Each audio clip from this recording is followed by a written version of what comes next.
আসসালামু আলাইকুম ভিউয়ার্স, আবারও স্বাগতম জানাচ্ছি দানিশ কেক ক্রিয়েটে। আশা করি সবাই ভালো আছেন। আর আজকে আপনাদের সাথে আমি শেয়ার করব এই সুন্দর কেকটি ডেকোরেশন। আমি প্রথমে ক্রাম কোটিং করে নিয়েছি, আর ক্রাম কোটিং করে নর্মাল ফ্রিজে রেখে দিয়েছিলাম 30 মিনিটের জন্য। এরপর আমি ফিনিশিং আনবো, এতে করে কেকের একটি সুন্দর ফিনিশিং আসবে। ক্রিমের সাথে একটু সবুজ কালার মিক্স করলেই এই সুন্দর কালারটি আসবে।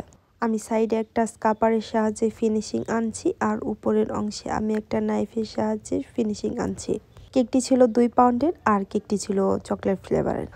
আমি কিন্তু কেকের ক্রিমটা অনেক স্টিফভাবে তৈরি করেছি, যাতে কাজ করতে অনেক সুবিধা হয়।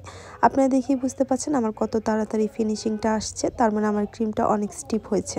গলে যাওয়া ক্রিম দিয়ে কখনোই কেকের ফিনিশিং ভালো আসে না। গরমে কেকের ক্রিম গলে যাওয়ার চান্স থাকে, এর জন্য আপনারা যতটুকু ক্রিম দিয়ে কাজ করবেন ঠিক ততটুকুই বের করে রাখবেন, আর যতটুকু থাকবে ততটুকু নর্মাল ফ্রিজে রেখে দেবেন। শীতের সময় অনেকক্ষণ বের করে রাখলেও ক্রিম গলে না, ক্রিম স্টিফ থাকে অনেকক্ষণ পর্যন্ত।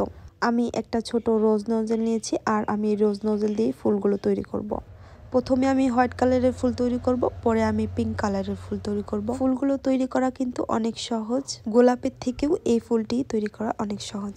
এই ডিজাইনটি আমার এই নিয়ে দ্বিতীয়বার করা। এই ডিজাইনটি আমার নিজেরই করা, এই ডিজাইনের কোনো কপি আমি করিনি।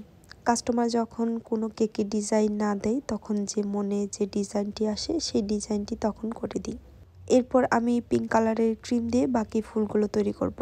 আমার চ্যানেলে অনেক ধরনের সিম্পল কেকের ডিজাইন রয়েছে, আপনারা চাইলে আমার চ্যানেলটি ঘুরে আসতে পারেন। আমি সবসময় চেষ্টা করি আপনাদের সিম্পল কিছু ডিজাইন দিতে, যাতে আপনারা সহজেই সেই ডিজাইনগুলো করে ফেলতে পারেন। যারা কেকে নতুন রয়েছেন তারাও এই ডিজাইনগুলো মনোযোগ সহকারে দেখলে একদম সুন্দরভাবে করে ফেলতে পারবেন। যেখানে মনে হচ্ছে একটু ফাঁকা ফাঁকা টাইপের, সেখানে আমি পিঙ্ক কালার ক্রিম দিয়ে ফুল তৈরি করে দিব কিছু, আর কিছু পাপড়ি তৈরি করে দিব পিঙ্ক কালার ক্রিম দিয়ে। আর তার বিপরীত পাশে আমি সাদা কালারের ফুলের সাথে আরেকটি পিঙ্ক কালারের ফুল তৈরি করে দিব। আর আমি চকলেট গানাশ দিয়ে আমি রেণুগুলো তৈরি করে নিব। আমি পাইপিং ব্যাগের মাথা চিকন করে কেটে তাতে আমি চকলেট গানাশ ভরে তারপর আমি রেণুগুলো কিন্তু তৈরি করে নিচ্ছি।